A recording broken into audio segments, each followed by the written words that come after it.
Keith was just on the news explaining how higher mortgage interest rates will affect real estate.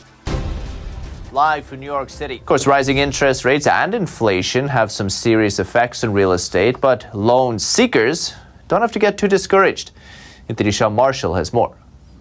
Mortgage rates are back up to 6%. Home buyers are starting to drop off. Inflation, inflation, inflation. What's a buyer to do?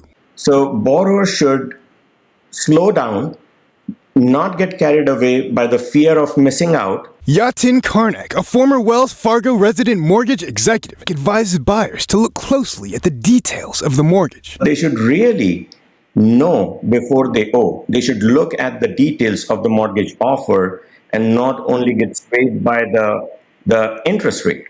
The near future for housing is really nuanced. We're coming off where we've had 15 to 20% year-over-year price appreciation, something that's clearly not sustainable. A tip from real estate investor Keith Weinhold is to target a home that costs 10% less than what you can afford. Or if mortgage interest rates rise during the purchase process, you don't have to cancel the contract. You can still afford the home. So the bottom line is just set your budget for something 10% less than what you can afford, and you won't have any surprises. Weinhold adds that for every 1% increase in mortgage interest rates, buyer purchasing power is reduced by about 12%. If you want to get a $300,000 loan, back when mortgage interest rates were 3%, that payment was about $1,265.